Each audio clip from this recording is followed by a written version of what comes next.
ठीक है। एक काम मैंने कर रहा था पेन इसका। देखो आज हमको पढ़ाना है सोमरफील्ड। जैसे हाइड्रोजन के बारे में हम पढ़े थे स्पेक्ट्रम, हाइड्रोजन स्पेक्ट्रम जो बोर्स जो दिया था थ्योरी, उस थ्योरी में वो हम लोग क्या निकाल सकते हैं, उस थ्योरी से हम मोमेंटम निकाल सकते हैं, इलेक्ट्रॉन का रेडियस निकाल सकते हैं। स्पेक्ट्रल लाइन जब स्पेक्ट्रल लाइन हम बताए थे कि स्पेक्ट्रल लाइन से हम लोग पता लगाते हैं एटम के इंफॉर्मेशन हमको मिलता है उससे। जैसे लेमन सीरीज है, तो लेमन सीरीज में इलेक्ट्रॉन जब जंप करता है किसी भी हायर ऑर्बिट से फर्स्ट ऑर्बिट में आता है तो हम लोग कहते हैं लेमन सीरीज है। तो जब किसी इलेक्ट्रॉन को एनर्जी एक्सटर्नल सोर्स से दिया जाता है और एक्साइटेड स्टेट पे वो चला जाएगा इलेक्ट्रॉन, और फिर वहां से जब जंप करेगा हायर एनर्जी स्टेट से लोअर एनर्जी स्टेट में, तो फिर वो रेडिएशन होगा लाइट का। तो उससे जो हमको स्पेक्ट्रम मिलेगा, उस स्पेक्ट्रम के बारे में हम लोग उसका वेवलेंथ निकाले, तो उसका कितना होगा वेव नंबर फाइंड आउट किए बोर्स के थ्योरी से। लेकिन जब सोमरफील्ड ने देखा उस स्पेक्ट्रम को, तो देखा कि वो जो लाइन मिला स्पेक्ट्रम, वह consist of many several lines का वो पैकेट था, कंसिस्ट ऑफ सेवरल लाइंस। तो सोमरफील्ड का कि इसका मतलब इसमें मॉडिफिकेशन करना होगा बोर्स के थ्योरी को। बोर्स जो कहा था कि जो पाथ जो सर्कुलर होगा, इसका मतलब पाथ सर्कुलर नहीं है। जस्ट लाइक केपलर्स का लॉ जो पढ़ा होगा कि all planets moves on elliptical path in which sun is at one focus. तो इसी तरह का कंसेप्ट दिया ये सोमरफील्ड ने कि इलेक्ट्रॉन जो रिवॉल्व करता है वो एलिप्टिकल पाथ पे मूव करता है। उसमें जो टू फोकी होता है, दो फोकस, तो एक फोकस किसी एक फोकस पे न्यूक्लियस होगा और उसके अराउंड में इलेक्ट्रॉन मूव करेगा।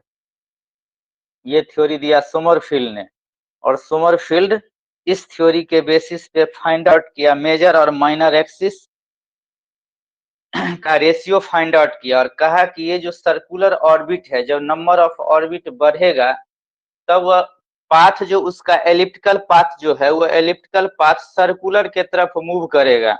धीरे धीरे बाद में सर्कुलर हो जाएगा, लेकिन इनिशियल स्टेज में पाथ क्या होगा, एलिप्टिकल पाथ होगा। उसके लिए डिफरेंट कंडीशन निकाला और देखा कि ये जो कोई भी जो स्पेक्ट्रल लाइन है, वो स्पेक्ट्रल लाइन का जो पैकेट है, जिसको जैसे बाल्मर सीरीज है, तो जब इलेक्ट्रॉन थर्ड ऑर्बिट से जंप करके आएगा सेकेंड ऑर्बिट में, तो उसको हम कहते हैं एच अल्फा लाइन, जिसका कलर होता है रेड। समझे ना। यदि इलेक्ट्रॉन जंप करके आता है फोर्थ ऑर्बिट से सेकेंड ऑर्बिट में, तो उसको हम कहते हैं एच बीटा लाइन। तो सभी लाइन को देखा कि इसमें बहुत सारा स्पेक्ट्रल लाइन को उसको हाई रिजॉल्विंग पावर के इंस्ट्रूमेंट से देखा गया, तब देखा कि ये जो स्पेक्ट्रल लाइन है ये consist of many several spectral line का एक पैकेट है, जिसके बारे में इंफॉर्मेशन मिला सोमरफील्ड को। तो सोमरफील्ड में हम लोग जैसे कोई भी एलिप्स है, तो एलिप्स के बारे में पढ़ा होगा या एलिप्स नहीं पढ़ा होगा तो बता देते हैं। उसमें दो एक्सिस होता है, एक मेजर एक्सिस एक माइनर एक्सिस, इस तरह का तो बताते हैं। एलिप्स के बारे में देखो, ये हुआ ना एलिप्टिकल पाथ।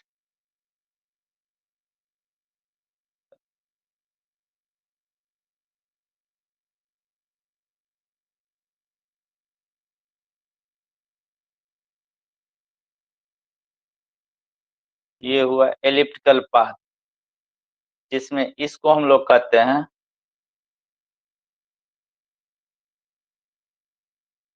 ये हो गया सेंटर। इसमें दो फोकस होता है, एक S1 एक S2। ये हो गया ए, इसको हम ले लेते हैं ए डैश। तो ये ए और ए डैश जो होता है एलिप्स में, इसको हम लोग कहते हैं मेजर एक्सिस, जिसका लेंथ होता है 2a। और सेमी मेजर एक्सिस जो होगा वो होगा ए। ये हो गया length of semi major axis, length of semi major axis हो गया ये।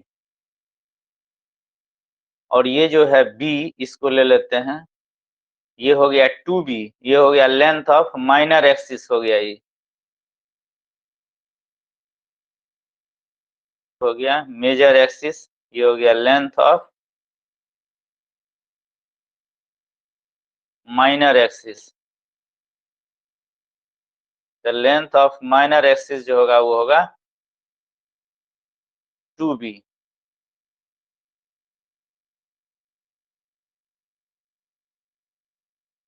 तो सोमरफेल्ड का जो थ्योरी था, पहले ये समझ गया, इस एक चीज और ये समझ गया ना, लेंथ ऑफ मेजर एक्सिस, इसमें दो होता है फोकस S1 और S2।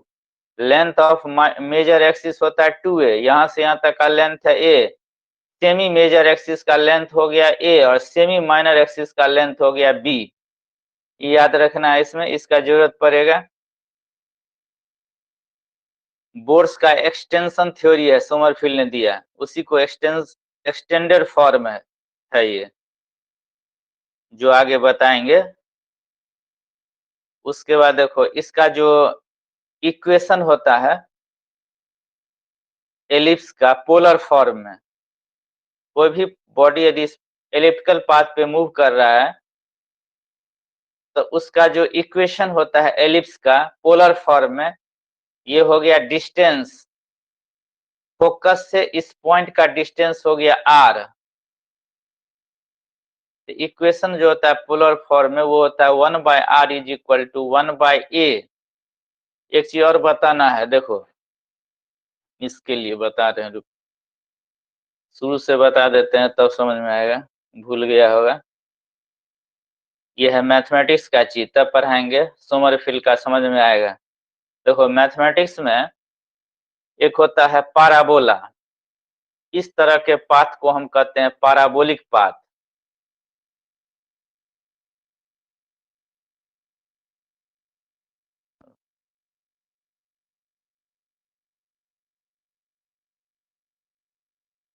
ये हो गया पाराबोलिक पाथ, इसमें इसको हम लोग कहते हैं वर्टेक्स, और एक होता है इसमें फोकस S। तो जब कोई पॉइंट पैराबोलिक पाथ पे मूव करता है तो इस पॉइंट का फोकस से जो दूरी होगा ये डिस्टेंस, और एक होता है इसमें डायरेक्ट्रिक्स, एक डायरेक्ट्रिक्स होता है, इसको हम कहते हैं डायरेक्ट्रिक्स, इसको डायरेक्ट्रिक्स कहते हैं। डायरेक्ट्रिक्स हो गया ये, और ये हो गया फोकस। फोकस का कोऑर्डिनेट होता है a0, जितना दूर पे फोकस होता है उतना ही डिस्टेंस पे होता है डायरेक्ट्रिक्स, यानी इस यहाँ से परपेंडिकुलर डालेंगे, ये होगा Pn।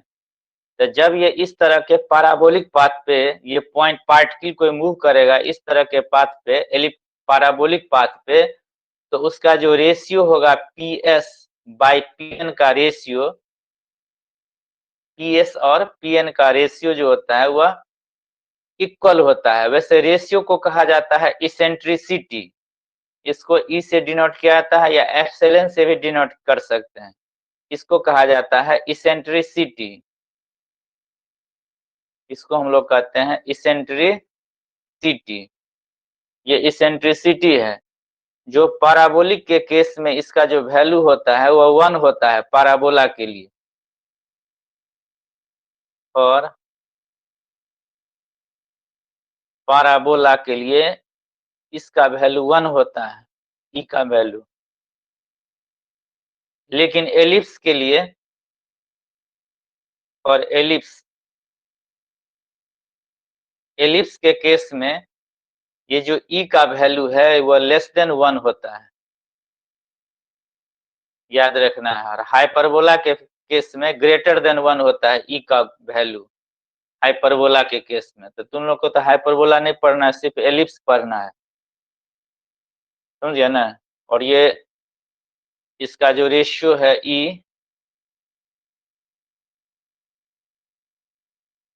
बी बाई ए और ई के बीच में रिलेशन है कि बी बाई ए जो होता है ना 1 माइनस एप्सिलॉन स्क्वायर के इक्वल होता है। यानी लेंथ ये हो गया length of semi minor axis है, length of semi major axis का जो रेशियो होगा वो रूट अंडर होता है 1 माइनस एप्सिलॉन का स्क्वायर, या एप्सिलॉन स्क्वायर इक्वल टू होता है 1 minus B square by A square, क्योंकि 1 से लेस होता है ना, इसीलिए 1 minus B square by A square होता है। हाइपरबोला के केस में बीच में प्लस हो जाता है। इसमें तो ई का वैल्यू 1 ही होता है, तो कोई दिक्कत ही नहीं है हाइपरबोला में। तो इसी कंसेप्ट का यूज होगा सोमरफेल्ड के थ्योरी में। समझ गया? हटा दे इसको।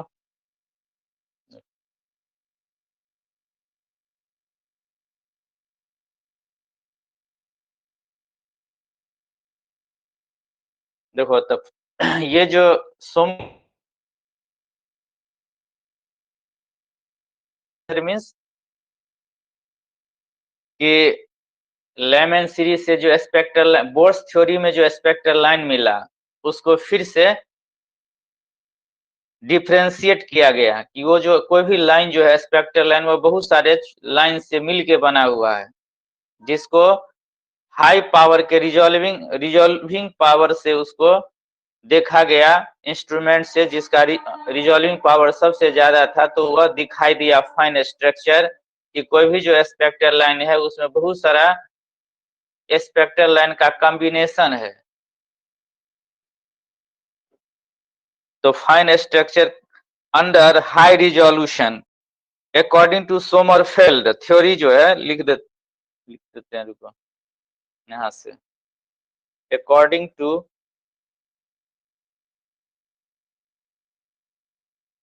Sommerfeld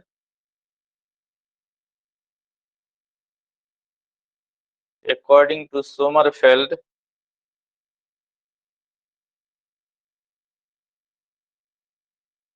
the stationary orbit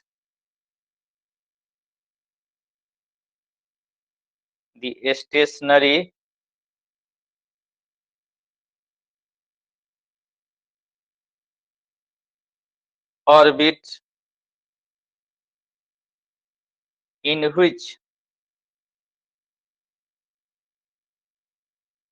which electrons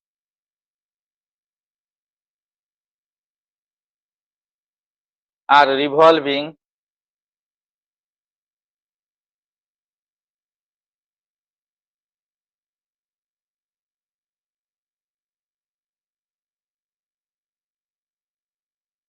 around the nucleus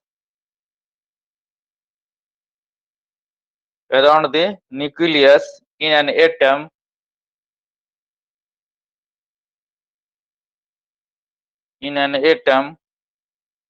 are not circular,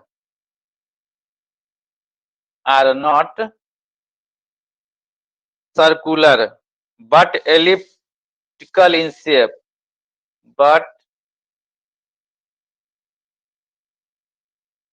elliptical in shape। तो यह शेप में एलिप्टिकल शेप होगा, यानी मॉडिफाई किया किसके, बोर्स के थ्योरी को मॉडिफाई किया गया। बोर्स का जो ऑर्बिट था कि पाथ सर्कुलर होगा उसको मॉडिफाई किया गया है। और ये जो एलिप्टिकल पाथ होता है इट इज क्यों, तो it is due to the influence of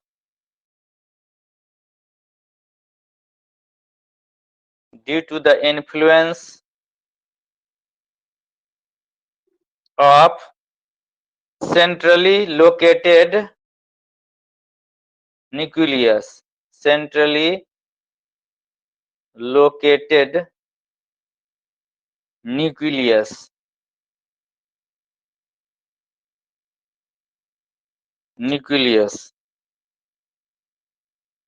ठीक है,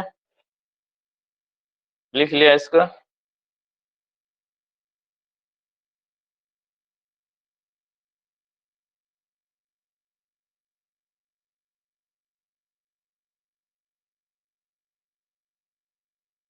Electron revolve in elliptical path. The electron revolve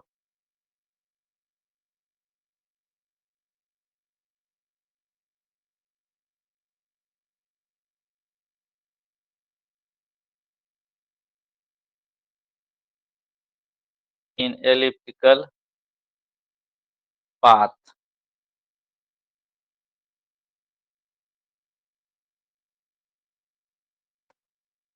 With the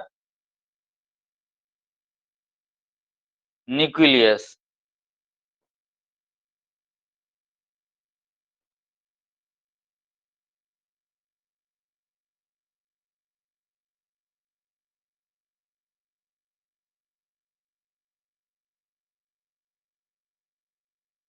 ठीक है, with the nucleus.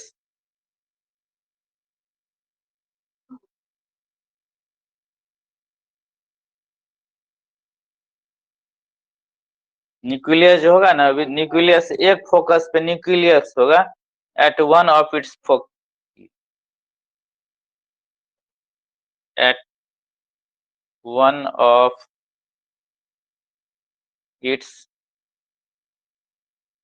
फोकी. तो there will be a major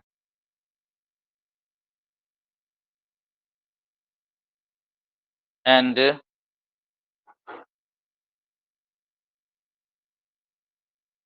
a minor axis of the path.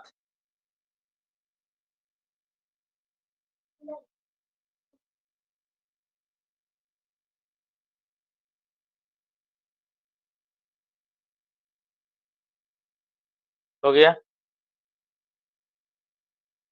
He said that with the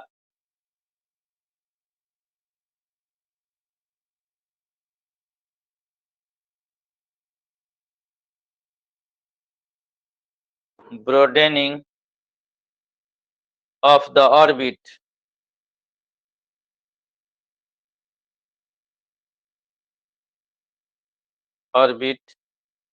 the length of the two axes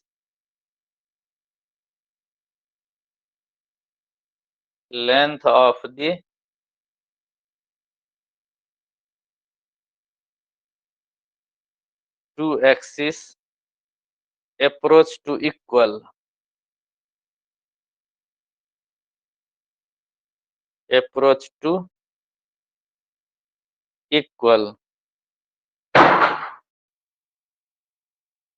Equal value and ultimately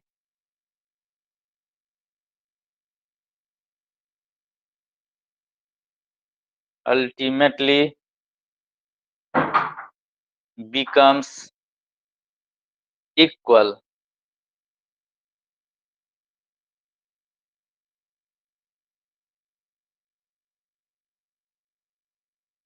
लिखा.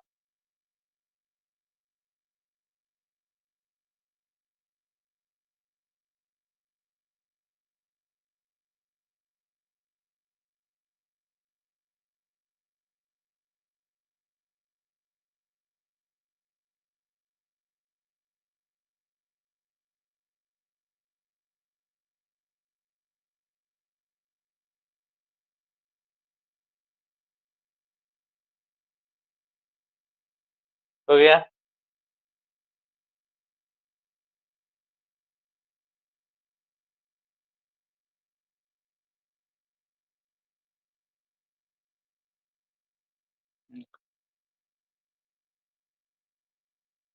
कहा इसमें ब्रोडेनिंग means हुआ कि जैसे path जो है ना एलिप्टिकल पाथ होगा, लेकिन जैसे जैसे बढ़ता जाएगा तो इसका जो शेप है ना वह सर्कुलर होता जाएगा. जैसे जैसे ब्रोडेनिंग का मतलब यही हुआ कि जैसे जैसे नंबर ऑफ ऑर्बिट बढ़ेगा तो एलिप्टिकल से सर्कुलर के तरफ पाथ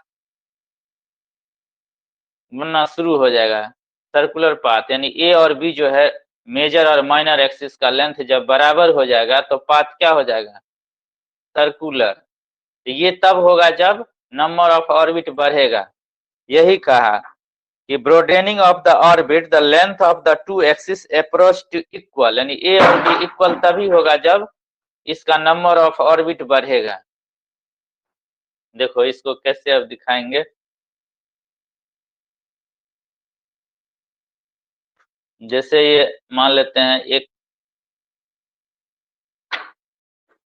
लेट ए सर्कुल एलिप्टिकल पाथ,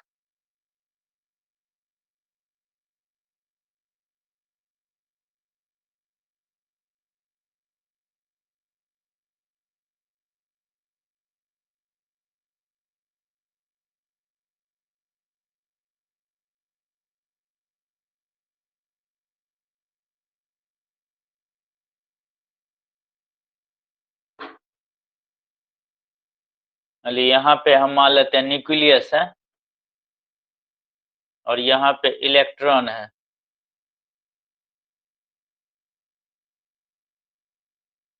इलेक्ट्रॉन का टेंजेंशियल वेलोसिटी है v, ठीक है। ये है न्यूक्लियस से इलेक्ट्रॉन को ज्वाइनिंग लाइन है, रेडियस वेक्टर, इसको हम r मान लेते हैं। r हो गया रेडियस वेक्टर।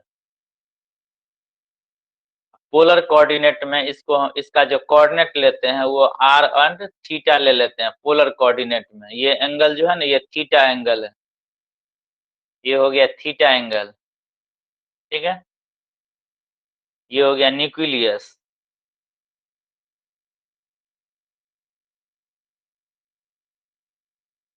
ये न्यूक्लियस हो गया और रिवॉल्विंग इलेक्ट्रॉन हो गया। तो इसका टू कंपोनेंट होगा, एक होगा रेडियस वेक्टर के डायरेक्शन में एक कंपोनेंट होगा। v को दो कंपोनेंट में तोड़ सकते हैं, एक होगा ये कंपोनेंट हो गया, एक इस रेडियस वेक्टर के परपेंडिकुलर कंपोनेंट होगा। दो कंपोनेंट में इसको ब्रेक कर देंगे, एक हो गया रेडियल डायरेक्शन में, एक हो गया ये ठीक रेडियल के परपेंडिकुलर हो गया। दो कंपोनेंट में ब्रेक होगा।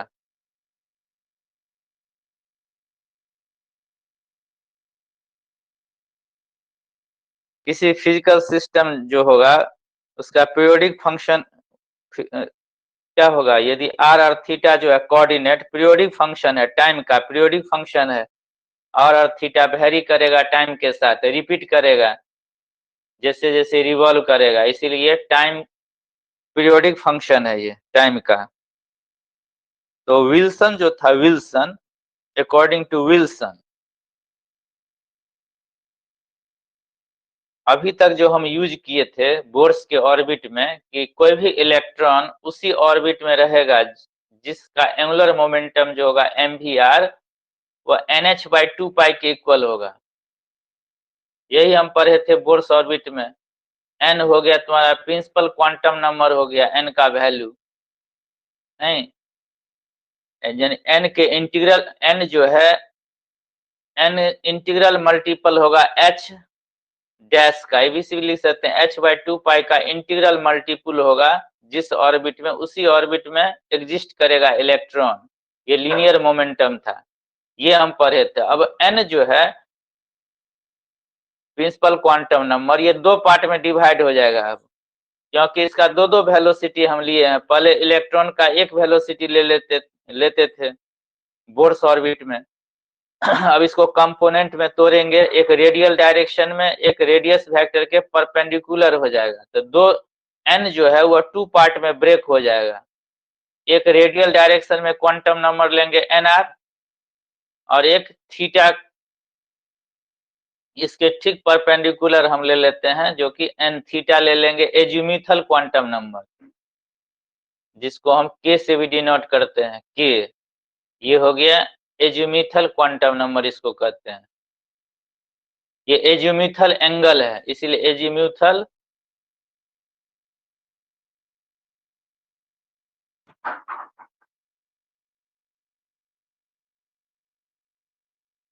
क्वांटम नंबर हो गया।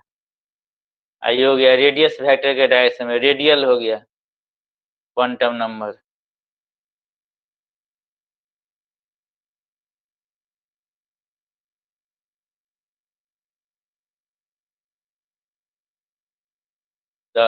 According to Wilson,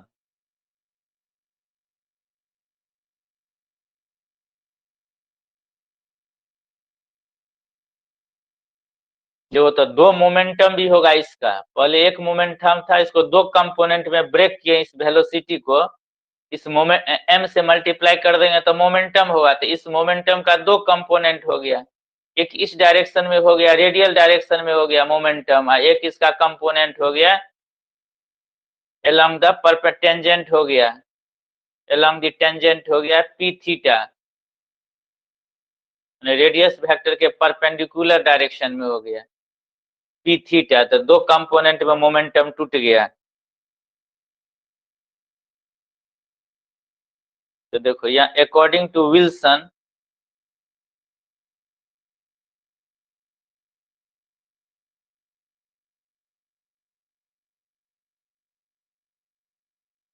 radial direction में जो मोमेंटम होगा लीनियर मोमेंटम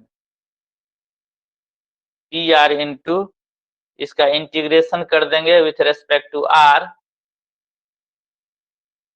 तो वह किसके बराबर होगा? तो रेडियल डायरेक्शन में क्वांटम नंबर एन आर लिए हैं, तो n r into integral multiple of h होगा। एक इक्वेशन ये हो गया। एक एजिमुथल लिए हम लोग पी थीटा लेते हैं। एक रेडियल डायरेक्शन में जो होगा लीनियर मोमेंटम उसके ठीक परपेंडिकुलर होगा पी थीटा, तो इसका हम इंटीग्रेशन करेंगे थीटा के रेस्पेक्ट में, तो वो होगा एजिमुथल क्वांटम नंबर के एच लेते हैं, एन थीटा को के ले लिए हैं एजिमुथल क्वांटम नंबर।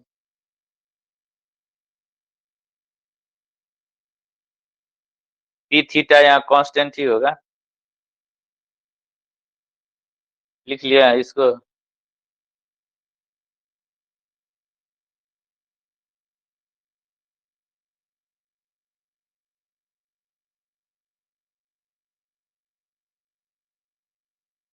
आगे देखो क्वेश्चन 1 एंड 2 लिख लिया। अब देखो लिखेंगे यहाँ पे जो नॉर्मल डायरेक्शन में जो मोमेंटम है पी थीटा, ये ऑलवेज कांस्टेंट रहेगा, इसीलिए इंटीग्रेशन जब करेंगे फ्रॉम इक्वेशन 2 से, तो पी थीटा को बाहर निकालेंगे इनटू डी थीटा। ये एजिमुथल क्वांटम नंबर है, एजिमुथल एंगल जो है वो वेरी करेगा 0 से 2 पाई, एलिप्टिकल पाथ पे मूव करेगा ना ये, तो 0 से 2 पाई थीटा चेंज करेगा। और ये किसके इक्वल होगा? तो ये लिए हैं एजिमुथल क्वांटम नंबर के एच। तो इसको क्या लिख सकते हैं? P इंटू थीटा, थीटा का वैल्यू हो गया 2 pi is equal to k H. ये P थीटा का वैल्यू आ गया, यहाँ से P थीटा हो गया के एच बाई 2 पाई, आ गया ना। Integral multiple of two h by 2 pi के बराबर होता है। बोर्स का जो था थ्योरी वो भी यहाँ आ गया, के एच बाई 2 पाई के इंटीग्रल मल्टीपल हो गया। इसको इक्वेशन मान लेंगे 3। इक्वेशन 1 2 माने थे, इक्वेशन 3 हो गया। देखो एक चीज कि हम लोग जो इसको लिख सकते हैं पी आर जो होगा, रेडियल डायरेक्शन में जो मोमेंटम होगा p r, momentum equal to क्या होता है? एम भी। तो ये जो भी है, तो भी को हम क्या लिख सकते हैं? D r by d T, radial direction में, या इसको हम लोग आर डॉट भी लिख सकते हैं, d r by d t को आर डॉट। तो यहाँ पे क्या लिखेंगे? एम आर डॉट लिख सकते हैं पी आर को, एम आर डॉट। अच्छा आर यही लिए हैं तो कोई दिक्कत हो गया। ये हो गया इक्वेशन, इसको भी मान लेते हैं 4। और पी थीटा जो होगा उसका वैल्यू होगा एम आर स्क्वायर ओमेगा। देखो पी थीटा के डायरेक्शन में लिखेंगे ना एम भी,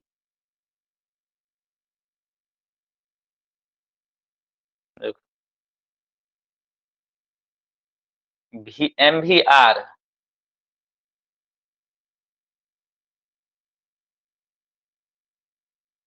डी थीटा के डायरेक्शन में हम लोग लेंगे।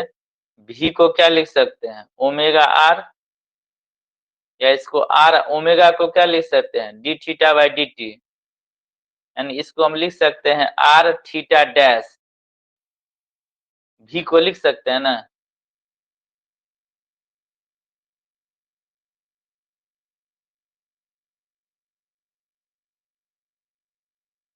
तो थीटा के डायरेक्शन में जो लेंगे यहाँ पे, जस्ट लाइक एंगुलर मोमेंटम हो गया, एम भी आर, तो आर स्क्वायर थीटा डैश हो जाएगा, एम आर थीटा हो जाएगा, एम आर थीटा।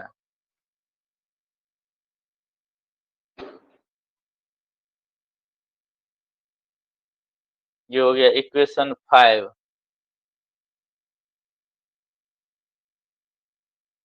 हो गया, इक्वेशन 5 तक हो गया। अब हम लोग यूज करेंगे, इतना निकाल के रख लिए हैं, अब इसी का यूज होगा हर जगह। देखो तुरंत हो, अब टाइम नहीं लगेगा देखो प्रूफ करने में।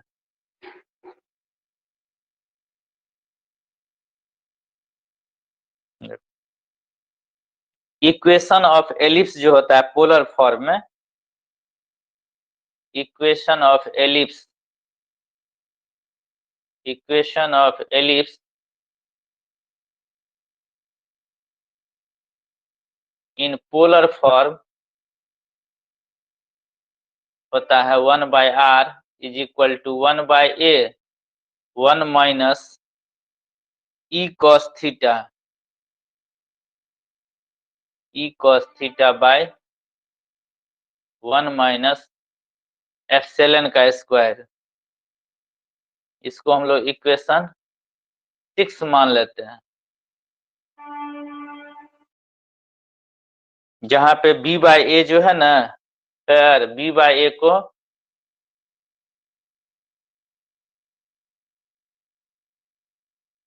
होता है 1 माइनस ई स्क्वायर होता है, या एप्सिलॉन का स्क्वायर। देखो अब हम प्रूफ करने के लिए क्या करेंगे, हमको यहीं से स्टार्ट करेंगे। 1/r है, इसको डिफरेंशिएट कर देंगे r के रेस्पेक्ट में, या थीटा के रेस्पेक्ट में इसको डिफरेंशिएशन करेंगे तो क्या होगा, 1/r का हो जाएगा minus 1/r square, chain rule से, तो dr बाई डी थीटा होगा चेन रूल से। और यहाँ पे 1 का 0 हो जाएगा, कांस्टेंट है 1/a, तो cos थीटा का होता है माइनस साइन थीटा, तो माइनस माइनस प्लस हो जाएगा epsilon sign theta by 1 minus e square. तो ऐसे ही रहेगा 1 माइनस ई स्क्वायर। इसको हम माइनस से दोनों तरफ मल्टीप्लाई कर देंगे तो आ जाएगा 1/r square d r by d theta is equal to आ जाएगा minus 1/a e sine theta by 1 minus epsilon का स्क्वायर, इतना आ जाएगा वैल्यू। अब इसको स्क्वायरिंग बोथ साइड कर देते हैं, स्क्वायरिंग या वैल्यू रख देते हैं यहाँ से, ये भी एगो तरीका है। 1/r स्क्वायर आ गया है ना यहाँ पे, तो एक r का वैल्यू यहाँ से तो इक्वेशन 6 से हम रख ही सकते हैं इसमें। तो देखो क्या करेंगे, इसको लिख देंगे फ्रॉम इक्वेशन 6, फ्रॉम इक्वेशन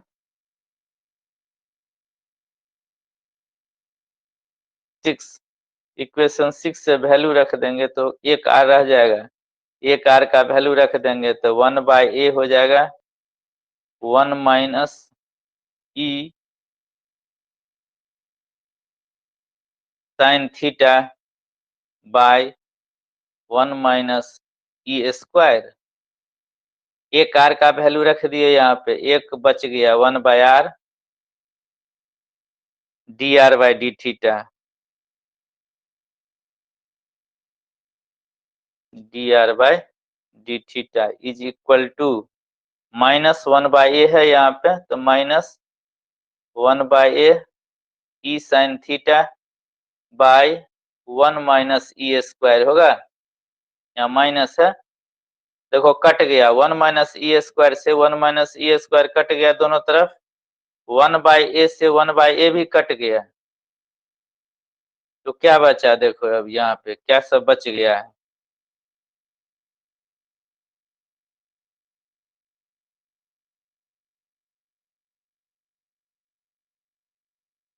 ये सब लिख लिया ना?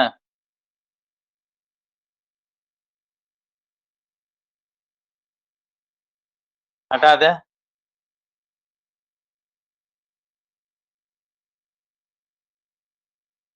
वैसे वीडियो में देख लेना, बाद में नहीं होगा।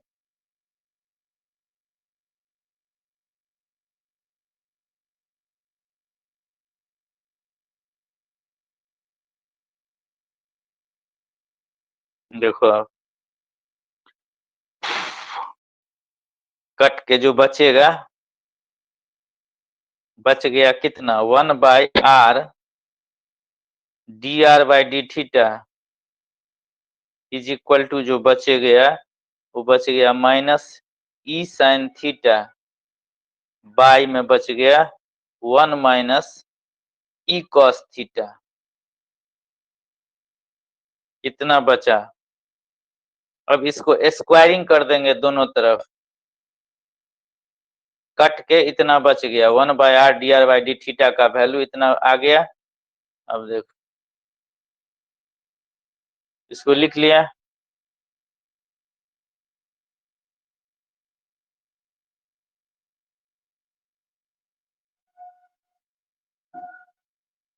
देखो अब स्क्वायरिंग कर देंगे both side, squaring both sides, squaring कर देंगे तो कितना आएगा? 1/r² और dr/d थीटा का whole square is equal to आ जाएगा e square sine square theta, negative जो था वो पॉजिटिव हो जाएगा, by 1 minus e cos theta का होल स्क्वायर आ जाएगा। अब देखो पी आर का वैल्यू जो हम निकाले थे, p r m into r dot, r का वैल्यू हम से भी लिख सकते, कोई दिक्कत नहीं। तो ये हो गया m d r by d t हो गया ना, इसको लिख सकते हैं d r by d t. अब इस d r by d t को क्या लिख सकते हैं? तो d r by d theta into d theta by d t लिख सकते हैं इस तरीके से। फ्रॉम इक्वेशन 5 से ये जो लिखे हैं, फ्रॉम इक्वेशन 5 लिख लो, फ्रॉम इक्वेशन 5 से ये होगा पी आर का वैल्यू। तो पी आर को हम क्या लिख सकते हैं? तो पी आर को लिख सकते हैं अब m d r by d theta into d theta by d t, जो यहाँ पे लिखे हैं इसको क्या लिख सकते हैं? थीटा डॉट, ये लिख सकते हैं थीटा डॉट। इसीलिए अब वैल्यू कितना हो गया? D r by d theta m theta naught का वैल्यू रख देंगे इक्वेशन 5 से। फ्रॉम इक्वेशन 5 में देखो एम और थीटा नॉट का वैल्यू रख सकते हैं ना।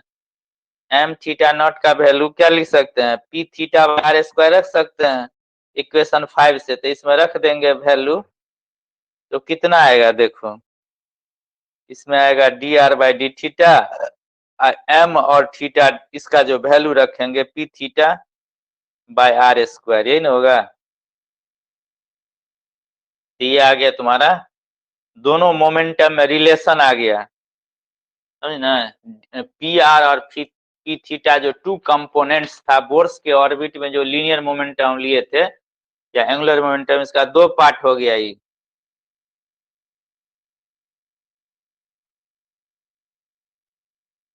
यहाँ पर जो हम लिखे थे ना बोर्स का ऑर्बिट में एम वी आर ए लिए थे, m v r angular momentum लेते हैं ना, उसमें एन एच बाई 2 पाई होता है, इसीलिए एम आर स्क्वायर थीटा ही होगा। इक्वेशन 5 में जो है देख लो m r square theta, m r square theta naught ही होगा, क्योंकि एंगुलर मोमेंटम ना एन एच बाई 2 पाई के इक्वल होता है, तो एंगुलर मोमेंटम है।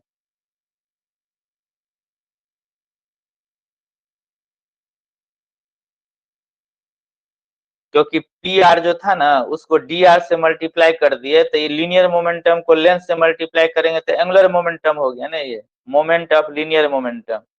इसीलिए यहाँ m theta equal to p theta by r square ठीक कर लेना। उस ऊपर में जो लिखे थे इक्वेशन 5 में, वहां पे आर स्क्वायर है।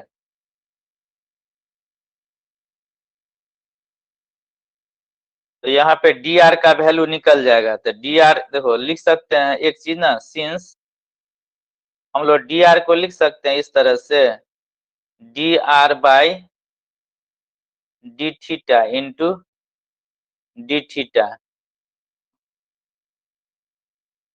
डी आर को। तो यहाँ जो हम लिख सकते हैं p r d r, p r d r को लिख सकते हैं इस तरह से, p theta by r square, d r की जगह पे रख दिए value d r by d theta,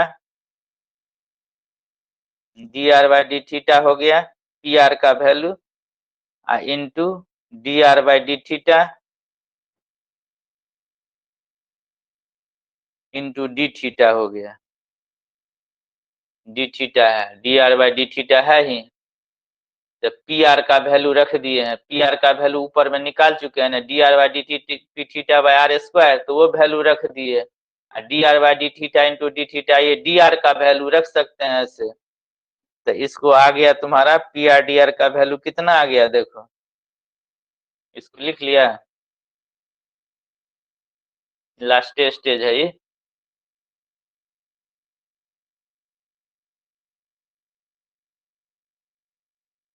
देखो तो आ जाएगा तुम्हारा पी आर और डी आर का वैल्यू हो गया p theta 1 by r square d r by d theta का whole square into d theta, यही हो गया जिसका वैल्यू।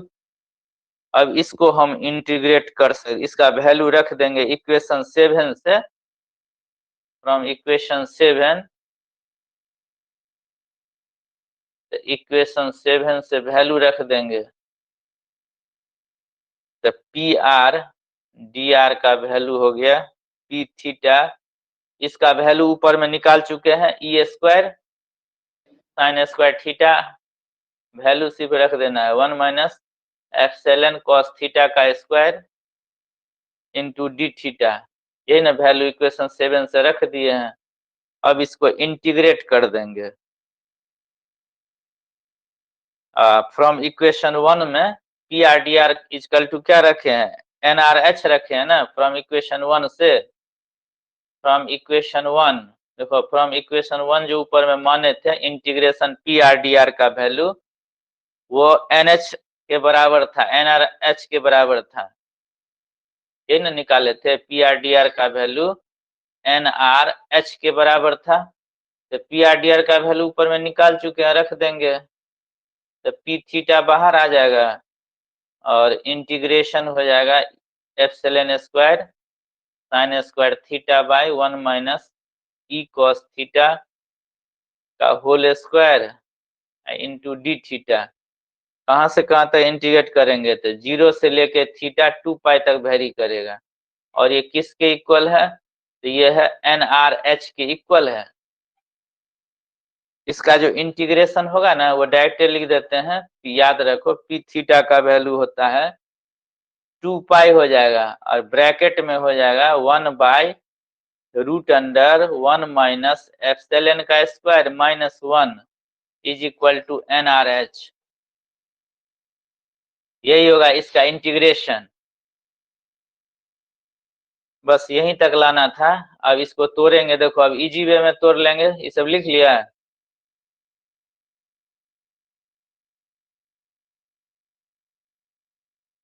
अब तुरंत रिलेशन आ जाएगा एनआर में और एजिमिथल क्वांटम नंबर और मेजर एक्सिस माइनर एक्सिस में रिलेशन आ जाएगा।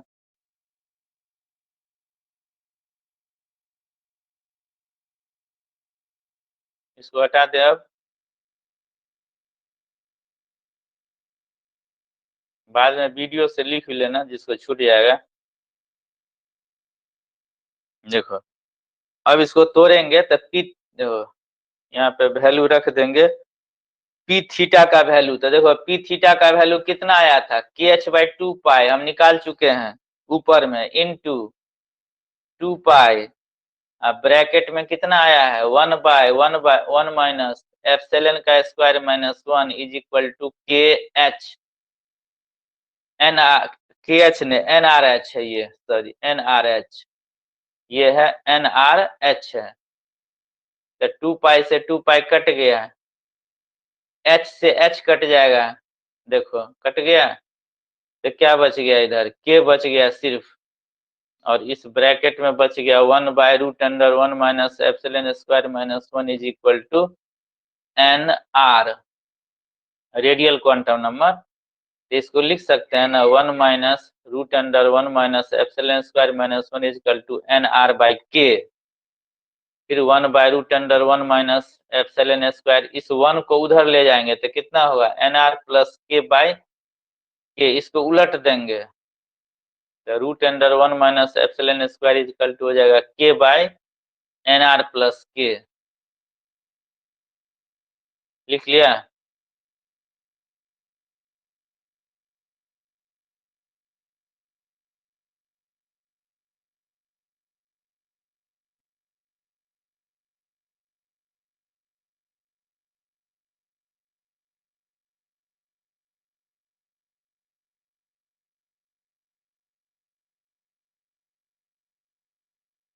अच्छा देखो यहाँ पे √1 माइनस ई स्क्वायर था ना, तो 1 हम पढ़ा चुके थे तुम लोगों को एलिप्स में 1 माइनस ई स्क्वायर किसके बराबर होता है बी बाई ए के बराबर होता है ना, ऊपर में बता चुके थे प्रॉपर्टी ऑफ एलिप्स में। तो यहाँ बी बाई ए किसके बराबर प्रूफ हो गया के बाई एन आर प्लस के, नहीं हो गया। आई एन आर प्लस के किसके बराबर है प्रिंसिपल क्वांटम नंबर के बराबर था। बोर्स के जो ऑर्बिट में एन का वैल्यू है उसी का ना दो कंपोनेंट आया था, एक एजिमुथल क्वांटम नंबर एक रेडियल क्वांटम नंबर, तो दोनों मिलके एन हो गया। यहाँ लिख सकते हैं ना b by a is equal to k by n, ये रिलेशन आ गया। फिर याद रखना है कि एन आर जो है ना इसका वैल्यू 0 से स्टार्ट होगा, एन आर का वैल्यू 0 1 2 3 ऐसे लेंगे, और के का वैल्यू 1 से स्टार्ट होगा एजिमुथल क्वांटम नंबर का 1 2 3 इस तरह से। अब इसी से प्रूफ हुआ बोर्स का थ्योरी। बोर्स ये जो बोर्स जो कहा था इलेक्ट्रॉन जो जंप करता है एक ऑर्बिट से दूसरे ऑर्बिट में, वह एलिप्टिकल ऑर्बिट में जंप करता है। अकॉर्डिंग टू सोमरफील्ड कहा कि एक एलिप्टिकल ऑर्बिट से दूसरे एलिप्टिकल ऑर्बिट में जंप करेगा, तब जाके डिफरेंट जो स्पेक्ट्रल लाइन का जो कंबाइंड जो हमको स्पेक्ट्रल लाइन मिल रहा था, कोई एक लाइन बहुत सारे लाइन के मिलने से बना हुआ था, वो क्लियर हो गया कि यहाँ पे कैसे जंप करेगा एक ऑर्बिट से दूसरे ऑर्बिट में, एक एलिप्टिकल ऑर्बिट से दूसरे एलिप्टिकल ऑर्बिट में जो जंप करेगा तो स्पेक्ट्रल लाइन जो बनेगा उसके बारे में निकलता गया कंक्लूजन। क्योंकि स्पेशल केस है ये बोर्स, ये जो सोमरफील्ड जो थ्योरी दिया उसका स्पेशल केस है। बोर्स का जो ऑर्बिट है सर्कुलर जो हम लोग लेते हैं वो एक स्पेशल केस है। तो कौन सा स्पेशल केस है, तो देखो जब हम एन आर का वैल्यू लेंगे, एन आर का वैल्यू हम लेंगे 0 और के का वैल्यू लेंगे 1, तो यहाँ पे क्या होगा के का वैल्यू 1 लेंगे तो यहाँ पे एन का वैल्यू कितना हो जाएगा एन आर प्लस के, तो 0 प्लस के तो 1 हो गया। तो यहाँ पे क्या प्रूफ हो गया b equal to a, then path will be circular, तब जाके पाथ सर्कुलर होगा। ये स्पेशल केस है, then path will be circular. आया समझ में। सोमरफील्ड का ये स्पेशल केस है। बोर्स का जो ऑर्बिट है कि सर्कुलर पाथ, वो एक ही स्पेशल केस हुआ। सोमरफील्ड का जो इक्वेशन है उससे निकल के आया एक रिलेशन, जिसका ये स्पेशल केस हुआ कि ए इजकल टू बी, जब जब ए और बी इक्वल होगा तब तब पाथ जो होगा उस ऑर्बिट का एलिप्टिकल पाथ वो सर्कुलर हो जाएगा। है समझ में।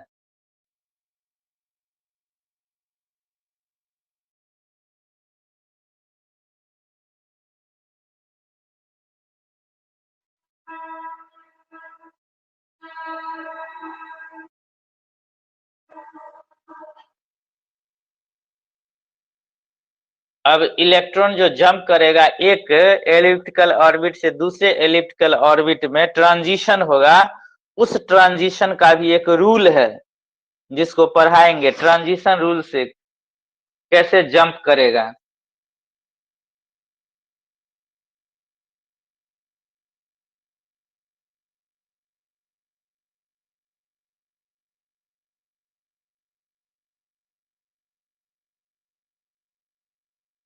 जैसे एच अल्फा लाइन है, एच अल्फा लाइन क्या है, इज ए स्पेसिफिक डिप है, is a specific deep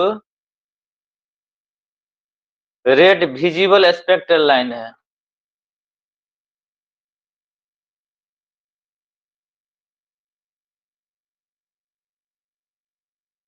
spectral line है इन द बाल्मर सीरीज।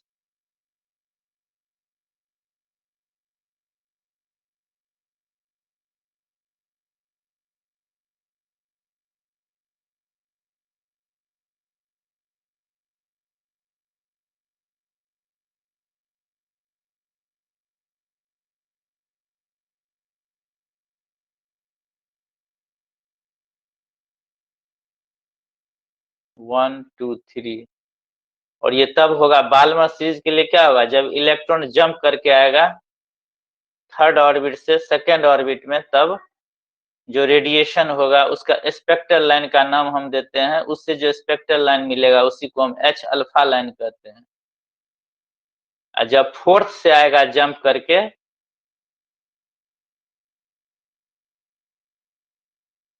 जब फोर्थ ऑर्बिट से जंप करके आएगा सेकेंड ऑर्बिट में, तब जो मिलेगा स्पेक्ट्रल लाइन उसको हम कहते हैं एच बीटा। ये ब्राइटेस्ट हाइड्रोजन लाइन है, सबसे brightest hydrogen line, as it is emitted by many emission nebula. Astronomer को स्टडी करने में H alpha line, H beta, H alpha line से सहूलियत होती है समझने में, स्टडी करने में। ये एमिशन होता है, इसका जो एमिशन होता है एच अल्फा लाइन का, वह नेबुला, नेबुला हो गया एक, क्या कहते हैं उसको, गैस का एक डेंस, जब बना लेता है डेंस हो जाता है गैस एक जगह, तो जिसको हम कहते हैं nebula, can be use to observe features in the sun's atmosphere में। फीचर्स को स्टडी कर ऑब्जर्वेशन में इसका यूज होता है सोलर सिस्टम में।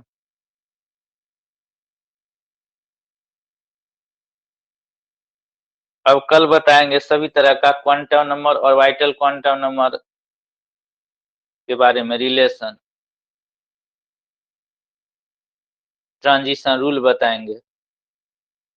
अब आज तो हो गया टाइम।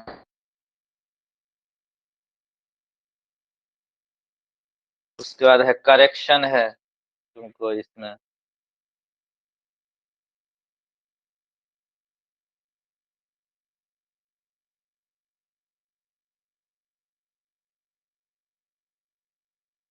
ठीक है, तो अब आज रहने देते हैं यही। ठीक है।